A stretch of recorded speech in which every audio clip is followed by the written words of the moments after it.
ఉల్గులాన్ మహానాయకుడు బిర్సా ముండా జార్ఖండ్ పర్వతాలు మరియు అడవులలో జన్మించిన ఒక మహానాయకుడు. తన ధైర్య సాహసాలు మరియు పోరాటంతో బ్రిటిష్ పాలనను సవాలు చేశారు. మనం మాట్లాడుకుంటున్నది బిర్సా ముండా గురించి. ఆయన అనుచరులు ధర్తీ ఆబా భగవాన్ బిర్సా ముండాగా పూజించారు. బిర్సా ముండా 15వ నవంబర్ 1875న జార్ఖండ్లోని ఖుంటి జిల్లాలోని ఉలిహాతు గ్రామంలో జన్మించారు. బిర్సా బాల్యం గొర్రెలు, మేకలు మేపుతూ, వేణువు వాయిస్తూ మరియు స్థానిక అఖరాలో నృత్యం చేస్తూ, పాడుతూ గడిచింది. ఆయన పెంపకం ప్రధానంగా బోహొండా చుట్టుపక్కల అడవులలో జరిగింది. బిర్సా బాల్యం అత్యంత పేదరికం మరియు సంఘర్షణలో గడిచింది. చిన్నతనంలోనే బిర్సా గతంలో జరిగిన ముండా తిరుగుబాట్ల కథలను విన్నారు. ఆయన తన వర్గ నాయకులను తిరుగుబాటుకు పిలుపునివ్వడం చాలాసార్లు చూశారు.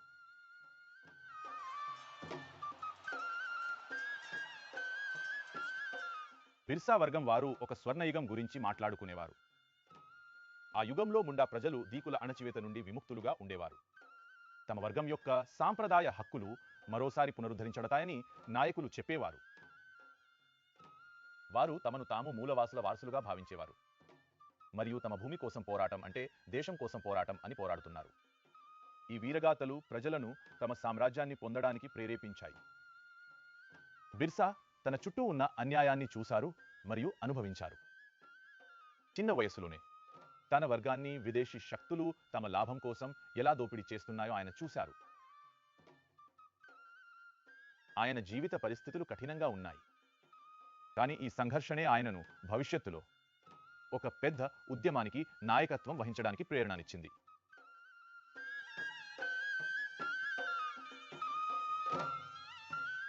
అది బ్రిటిష్ పాలన ప్రభావం వేగంగా పెరుగుతున్న సమయం మరియు గిరిజన వర్గాలను వారి సొంత భూమి మరియు హక్కుల నుండి వంచిస్తున్నారు. 1886 నుండి 1890 వరకు బిర్సా చైబాసాలోని జర్మన్ మిషనరీ పాఠశాలలో చదువుకున్నారు.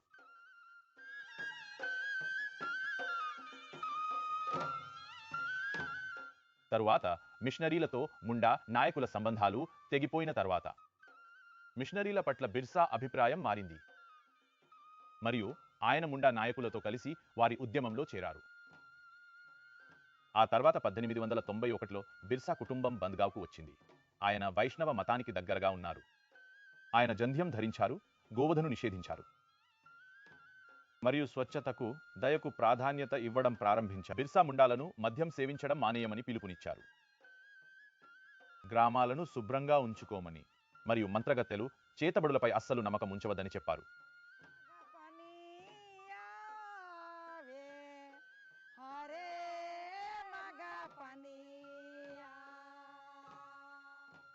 1895 నాటికి ప్రజలు బిర్సాను ఒక రక్షకుడిగా చూడటం ప్రారంభించారు. సుదూర ప్రాంతాల నుండి ప్రజలు తమ సమస్యల పరిష్కారం కోసం ఆయన వద్దకు రావడం ప్రారంభించారు. స్థానిక ప్రజలు బిర్సాను ధర్తీ ఆబా మరియు దేవుని దూతగా భావించడం ప్రారంభించారు. ఆయన ఒక కొత్త మతాన్ని ప్రారంభించారు. అది బిర్సాయత్ అని పిలువబడింది. ఈ మతం ప్రకృతికి అంకితం చేయబడింది. దీనిని అనుసరించే ప్రజలు ప్రకృతిని పూజిస్తారు.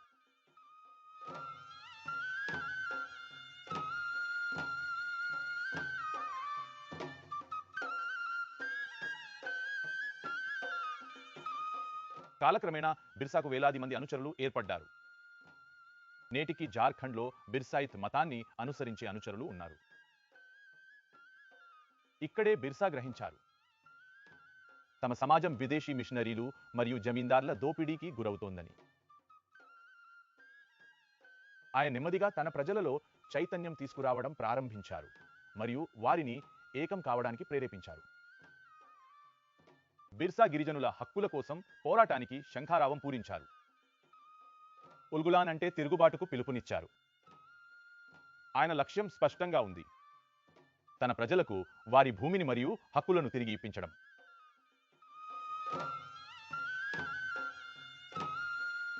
బిర్సా తన ప్రసంగాలలో అందరూ సంఘటితంగా ఉండాలని మరియు తమ సంస్కృతి, సంప్రదాయాలతో అనుసంధానమై ఉండాలని సందేశం ఇచ్చారు. మన హక్కుల కోసం మనం నిలబడాలని ఆయన అన్నారు. దీని ఫలితంగా బిర్సా మరియు ఆయన అనుచరులు బ్రిటిష్ పాలన మరియు వారి మద్దతుదారులకు వ్యతిరేకంగా బహిరంగంగా తిరుగుబాటు చేశారు.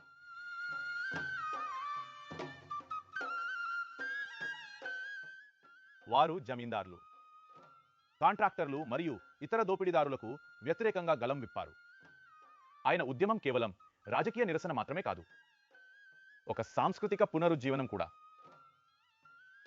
ఇందులో ముండాలకు వారి గుర్తింపు, గౌరవం మరియు సంప్రదాయాలను పరిరక్షించుకోవాలనే సందేశం ఇవ్వబడింది.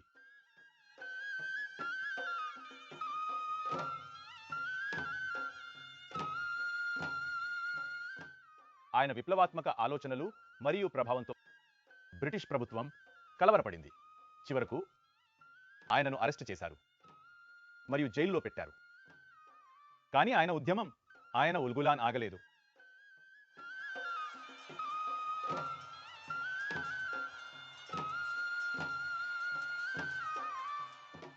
జైలులో కూడా బిర్సా ధైర్యం తగ్గలేదు. ఆయన తన సహచరులకు పోరాటాన్ని కొనసాగించమని సందేశం పంపారు. ఆయన అరెస్టు వారి ఉద్యమాన్ని మరింత తీవ్రతరం చేసింది. జూన్ 9, 1900 సంవత్సరంలో రాంచీలోని ఒక జైలులో బిర్సా మరణించారు. అప్పుడు ఆయన వయస్సు 25 సంవత్సరాలు.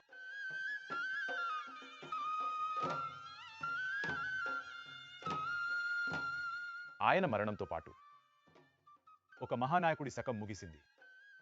కానీ ఆయన ఆలోచనలు మరియు ఆయన పోరాటం నేటికి గిరిజన సమాజం హృదయాలలో సజీవంగా ఉన్నాయి.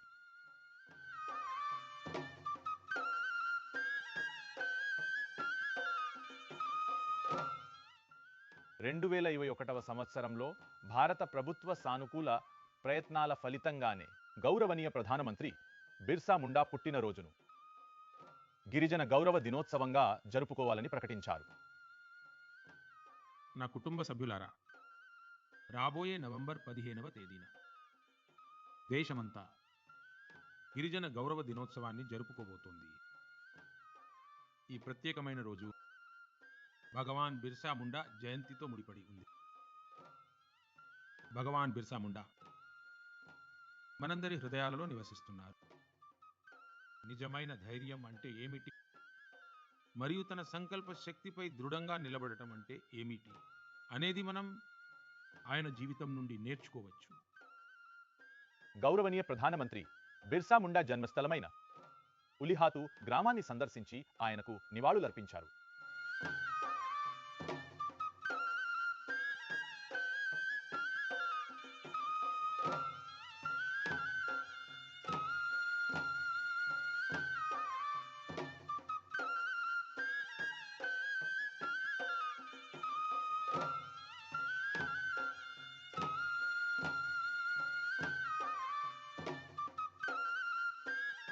గౌరవనీయ ప్రధానమంత్రి రాంచీలో ఉన్న భగవాన్ బిర్సా ముండా మ్యూజియం మరియు మెమోరియల్ పార్క్ను సందర్శిస్తున్నప్పుడు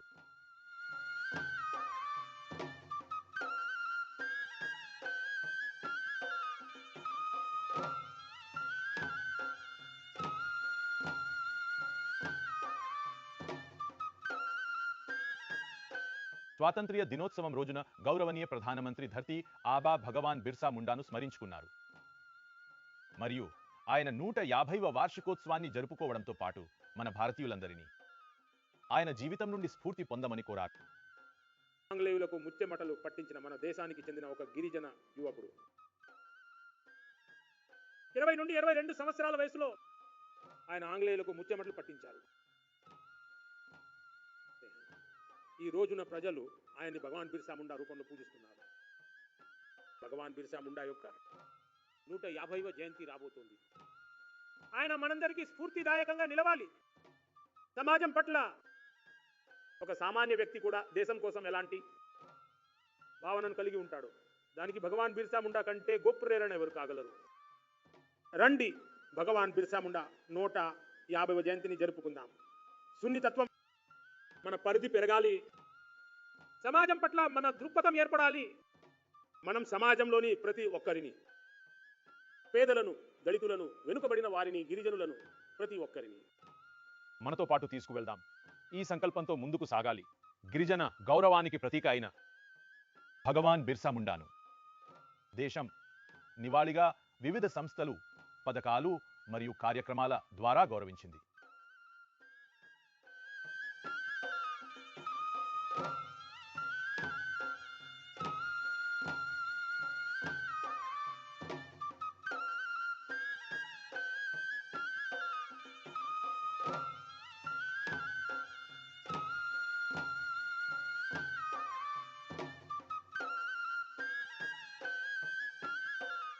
బిర్సా ముండా త్యాగం వృధా కాలేదు.